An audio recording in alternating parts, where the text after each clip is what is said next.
Welcome to the Newsmaker. He is a man who has left a huge and lasting impact on the Swiss watchmaking industry. And the announcement of his retirement has almost brought time to a standstill. Welcome to the program, Mr. Biver. Thank you. Great to have you here. First of all, how are you? I'm quite well, I must say. I feel I was ill during more than 1 year, and I feel strength coming back in my blood, in my vein, in my heart, and that gives me an incredible strength. It's like when you go out of a tunnel and suddenly you see light.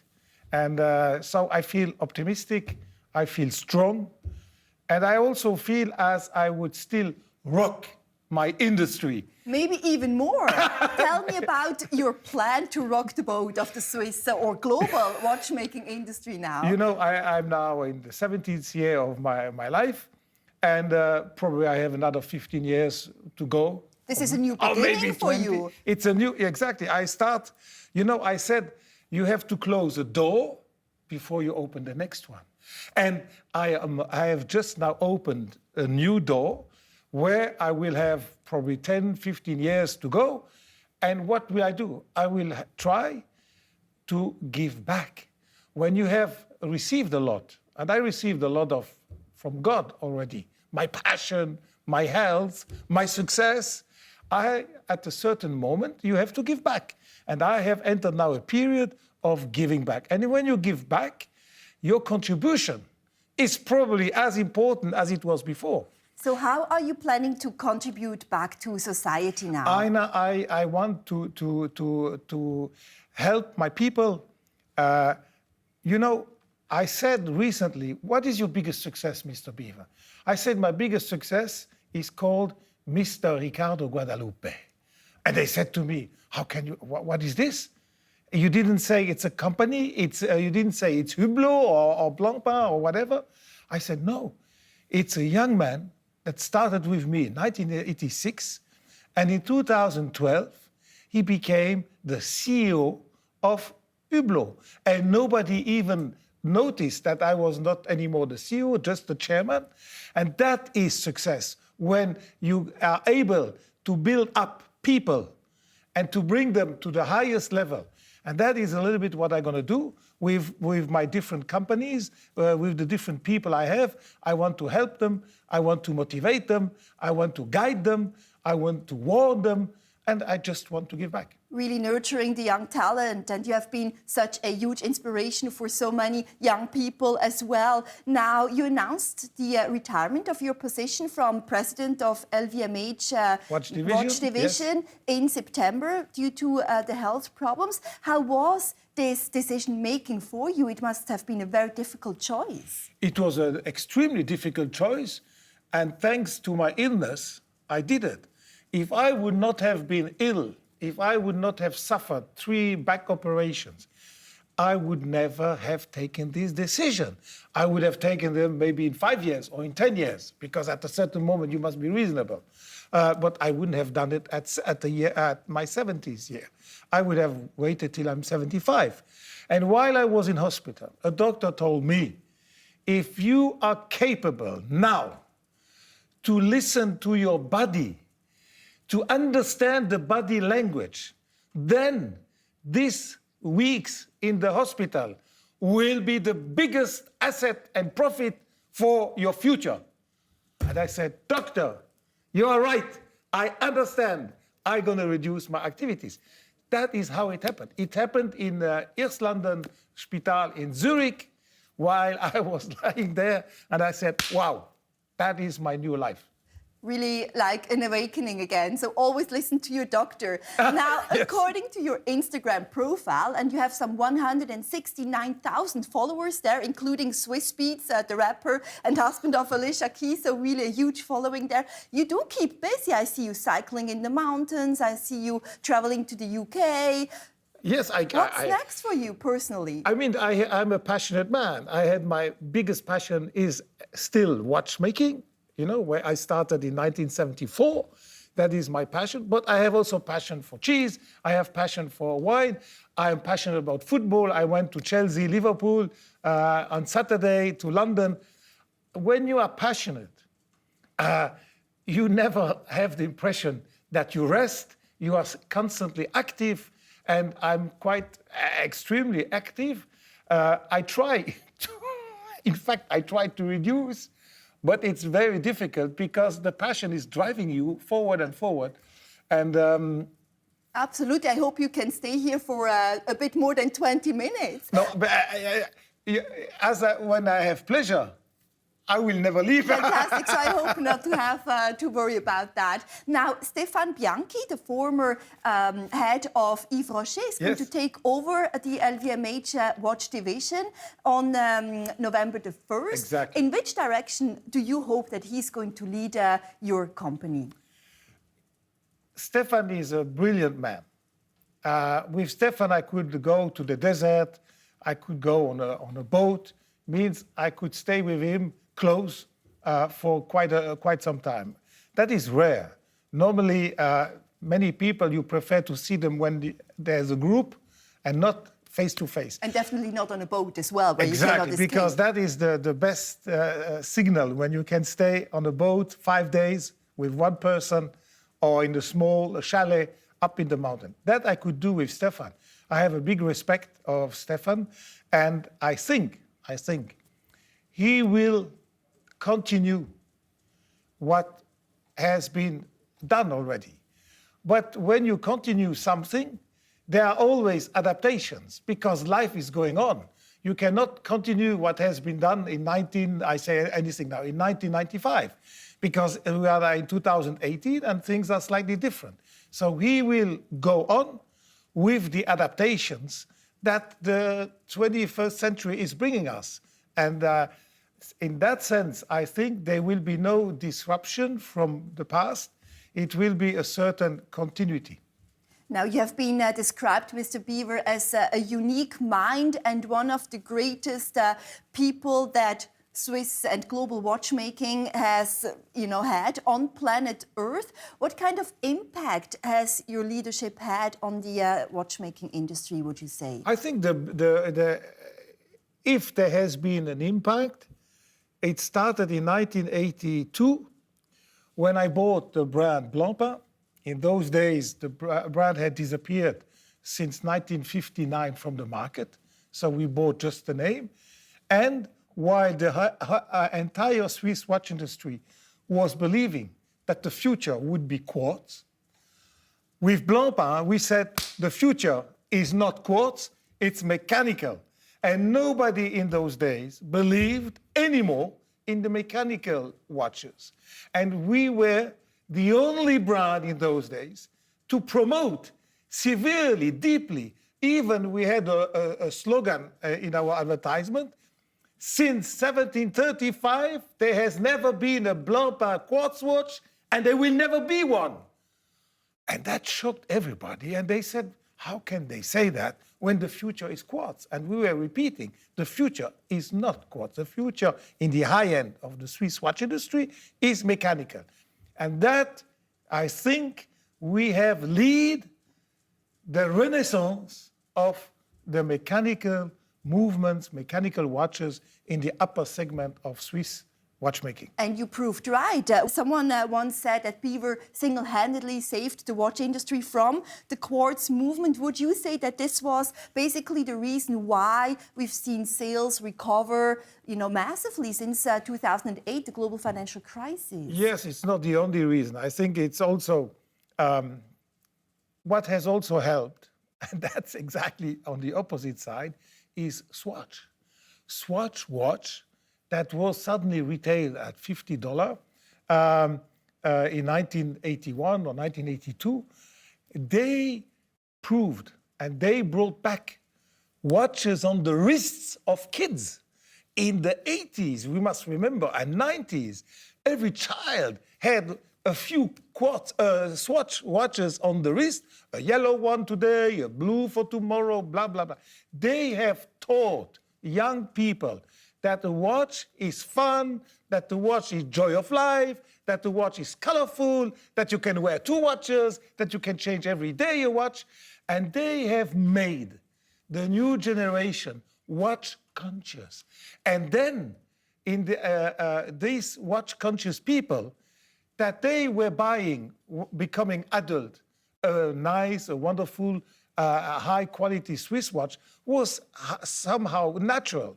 And today, I believe that Apple is doing more or less the same job by selling 30 million watches to people that normally would not wear a watch.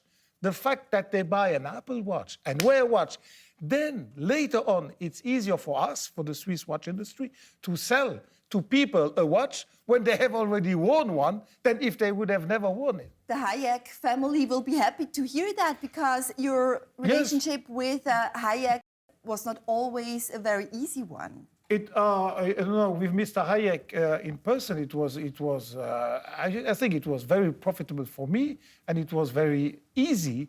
And even today, I think I have a very good relation, and they deserve what I just said, because it is nothing else than the truth. So I'm very pleased that I could say it, because I really believe that you had two factors. You had Blancpain on one side with us promoting the watchmaking art mechanical, and we had on the other hand, we had Swatch. And the two have brought the success we have today. And it was not only Blancpain in the 1980s, you also grew Omega in the 1990s, and of course Hublot in 2000.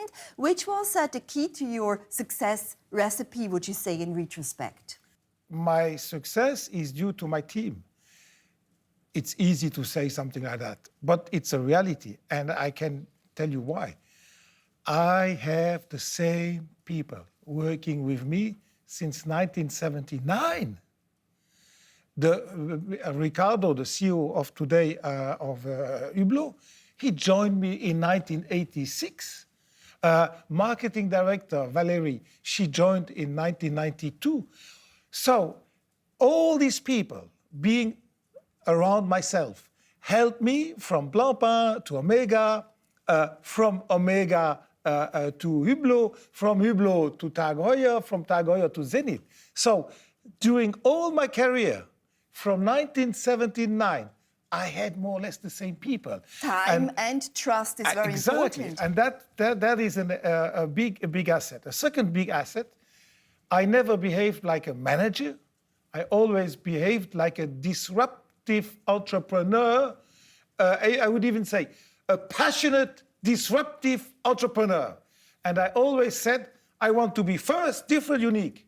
And when you are disruptive, when you are entrepreneur, when you are passionate, when you want to be first, when you want to be different, when you want to be unique, my goodness, you have all the cards in your hands to win. And what you need, in addition, is people that help you, and you need a little bit of luck from God. And this is the key difference between good leadership and good management as well, isn't it? I would say so, Now, yes. if we go back in time for a second, after graduation from the HEC in Lausanne, you basically joined the art of watchmaking. You went to Valais de Joux, yes. and joined Mr. Jacques Biguet there as well. So I guess you have no regrets to have entered that business, right, at all? Oh, no, my goodness, I have no regret. I feel privileged. What would you do otherwise today? Probably I would do some cheese. You're producing 5 tons of cheese per year in your farm in the Swiss Alps. What are your plans with cheese production now after your retirement? We will keep the same because we have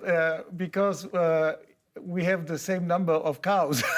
We would have to add some other cows, which we will not do because there is a limited surface and the farm is also limited. And as you know, we only make the cheese during 3 months in summer, up in the mountains, when you have the best grass, full of little flowers, and the cows love this, and it gives us an incredible good milk. And with this extraordinary milk, we make a cheese that could be one of the best cheese in the world. And I have tasted it a little bit, which was very exclusive, so very, very nice cheese for sure. You have been a regular participant in Baselworld as well. Now, MCH Group warned of losses again this year of some 100 million Swiss francs. Would you still attend it if you were still president of LVMH watch division? Oh yes, we already decided that we would attend. I decided before retiring that we would attend. And why do you think it's still a lucrative, attractive opportunity? We are attending 2019, and we are not alone.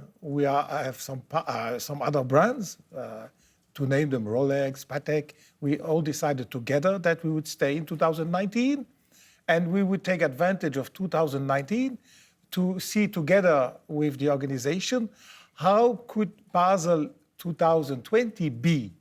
What are our wishes? What are our constraints? What are our desires? And if what we are can, your wishes? And if we can manage this together with the fair, I think there is no reason why we wouldn't stay. If we cannot find solutions on different elements, probably we will leave. And what are our wishes?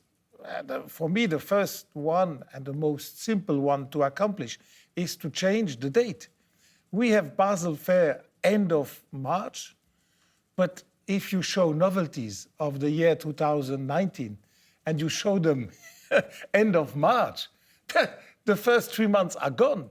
The novelties of a collection, fashion weeks today in Paris or in London, they show it in advance. We show our collections end of March. That's quite too late. What about prices? Because exhibition space, the price, the rent is skyrocketing. That's also needs to change, isn't it? That's also another element. It's we have to find a new timing and to put it in the beginning of the year.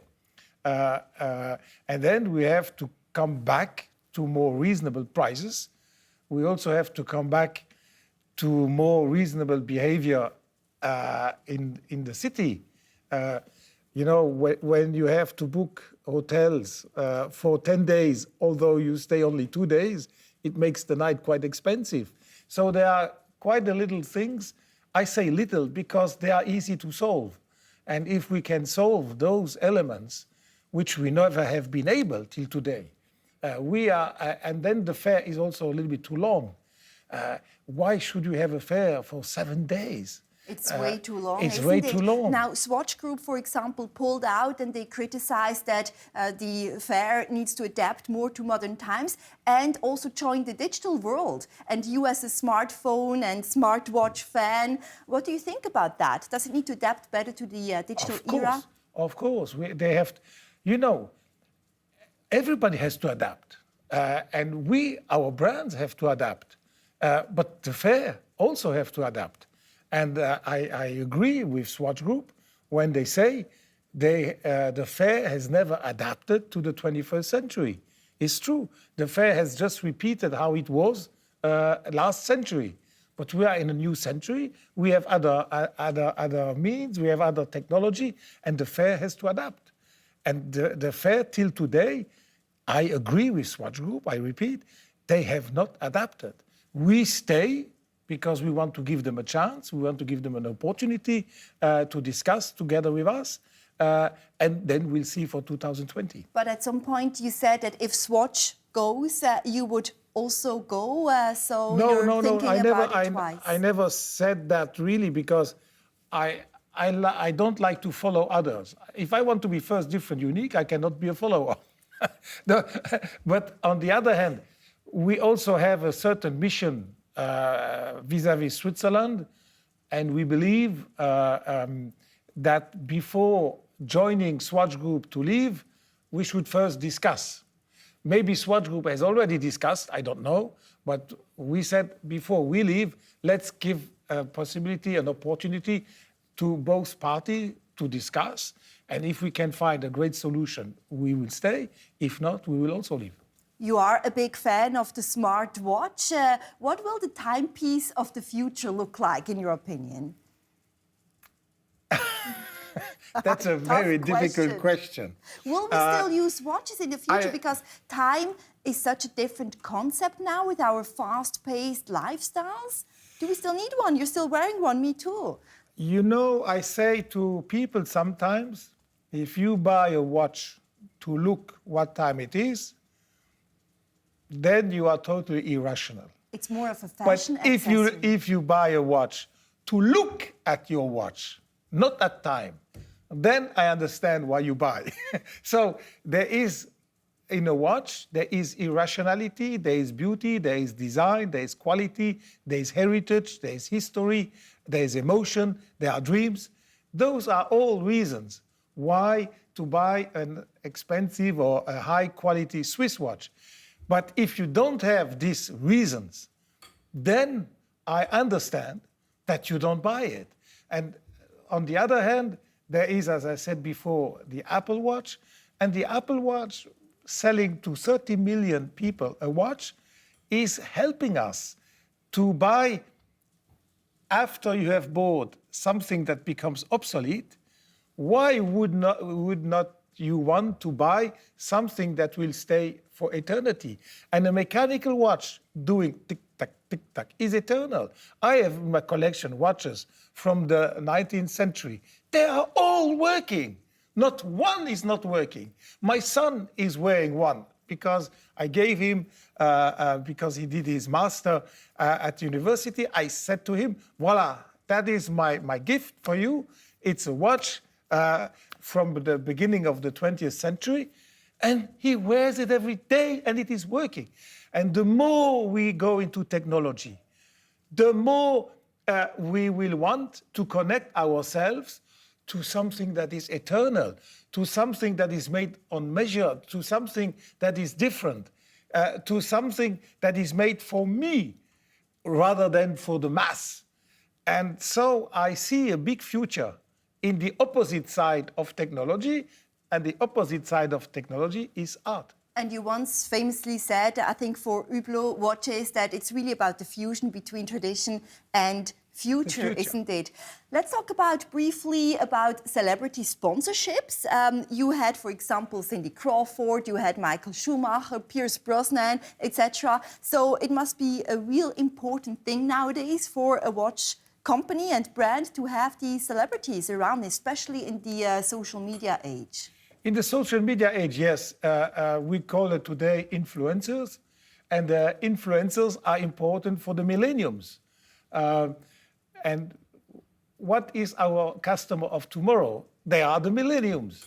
And if the millenniums are sensitive to influencers, like I say anything like Kanye West, Virgil Abloh, A$AP Rocky, etc., it's clear that if we want to communicate to these millenniums, we have to use the language they understand, and they understand music, they understand soccer, but they also understand contemporary art, and they also understand influencers. So the influencers help us to accelerate and to give us an additional emotion to our products. And in that sense, influencers, ambassadors are today, and especially for the social media, of course, are today more important than they were when we started with Cindy Crawford in 1993 at Omega. It was very new. It was, I would say, even unusual. Today, it has become a kind of, it's normal. Every brand has ambassadors. Again, this revolutionary side of you, Mr. Biver. You also have as ambassador the Chinese star pianist Lang Lang, yes, our common friend. Is this also a gateway into China for you? I know that the Chinese market is very important for you. It's very important for us because it's our first market. It's our #1 market. And my son is married to a Chinese wife. My son has been in China since 2000, so it's 18 years now. He speaks Chinese, he writes Mandarin, and he does a great job. And he had this relation with Lang Lang. They are friends. I have also become a friend of Lang Lang. I admire Lang Lang. And he is very much the Hublot style because he is disruptive. And that's not, when you say he plays classical piano, it's not exactly the Lang Lang you would think about. But I love this way of being disruptive, and he is successful, of course, because of the quality of his art. But he's also successful because he animates a little bit classical music. And classical music for the millenniums cannot be a replica of classical music for old people like me. So every art has slowly, constantly to adapt to today, even classical music. You also use WeChat, the Chinese WhatsApp, and you're very bullish on China. How do you see the market there? I mean, you've mentioned to me before in another interview the huge market potential with the growing middle class. Voilà, you said it. With the growing middle class, I read analyses. Sometimes I believe, sometimes I don't. But if I read that the middle class might, in a few years, grow to 300 million people, middle class, then how can you not believe in China? It is the future, for sure. And it's not the only future. The future is so bright if you think about India, Indonesia, etc. I mean, there is such a future today that makes me regret that I'm already 70, because I will only see a little part of the future. I would like to see the whole part. Before we go, Mr. Biver, your career has seen so many milestones, so many achievements. What legacy are you hoping to leave behind one day? The legacy I want to leave is love. Love. Because it was my religion. I learned it with the Beatles when they were singing All you need in is love. 1967, all you need is love. And love is eternal. Love never dies, never, you know, and that is my legacy. If I can die and people will say, this guy, he behaved with love, he worked with love, he treated people with love, and he loved his family, then I will die happy. Love is bigger than time and bigger than a watch. Mr. Biver, I wish you all the best of luck for your future and your renaissance over the next couple of decades. Thank you so much for joining us. Thank you very much. Thank you. Thank you.